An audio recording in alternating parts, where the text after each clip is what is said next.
Hello, this is Ian Bishop.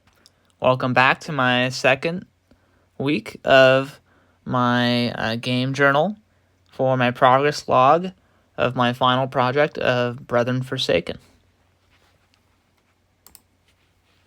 My mindset for week number 2. Going into the second week of development, my plans were to expand upon the basic building blocks and blueprint that I built in the first week in regards to the landscape and the terrain, as well as the concepts of character interactions, as well as the environment itself. Things that I expanded upon during the second week include expanding upon the landscape, such as adding an underground lab, the cellar, and the church itself, with the cellar and the underground lab below it. Additionally, there is an additional perspective in regards to the scene at the top of the hilltop near Clayton Tanner's residence, where a mysterious interaction will occur.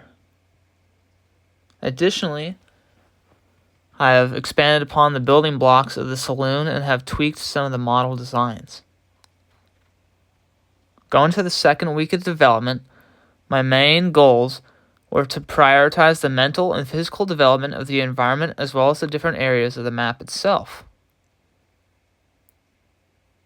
I believe it's important that as the weeks progress, it's essential to continue to conceptualize more advanced images and concepts that expand and further enhance the images of the landscape, as well as the models that surround the landscapes and are implemented into the scenes of the game itself. I believe that the second week of development has been a success, and going forward, I believe that there's more to expand upon and more to implement as the weeks progress. What I developed during the second week.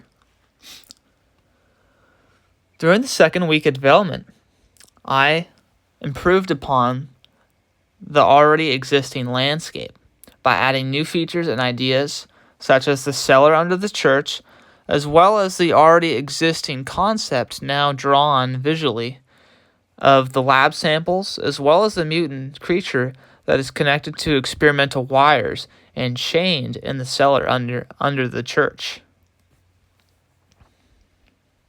Additionally, it is present and very clear that these experimentations and wires are done with deliberation and are man-made.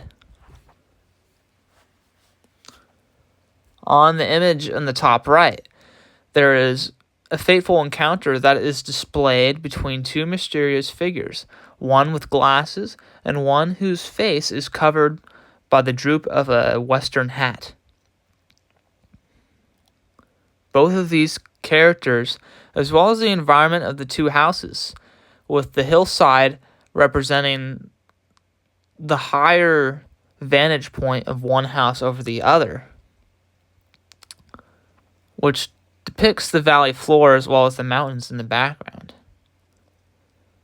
But this interaction takes place near the remnants of Clayton Tanner's residence and may or may not be related to it. Additionally, I believe that with the implementations and concepts of the storyboard from the first week, as well as beginning to improve upon the terrain with the concepts of the landscape and the environment starting to take place and shaping into a more well-rounded and greater developed conceptualization of a game environment, has more potential to expand and improve upon into a well-rounded and well-balanced map as the weeks progress. I believe that significant progress has been accomplished throughout these past couple weeks. Additionally, I plan to implement further concepts and designs onto the program of Unity 2020 for the mesh to take physical shape on the platform itself. I intend to implement features such as the abandoned house, as well as sketching out the basement in the abandoned church on Unity 2020 that has the lab samples for the extreme experimentations that reside underneath the holy remains, as shown in the image in the top left. So far, I have only expressed the bare bones of the desert terrain alongside a copy and pasted cactus model onto my Unity project. But something is certainly better than nothing, nonetheless. For the weeks that will come, that will proceed this week moving forward, I intend to add these features as well as sketch out and implement more concepts and features as the weeks progress. Thank you. And that is my game journal for my second week in regards to my game log of my final project of Brethren Forsaken. Thank you.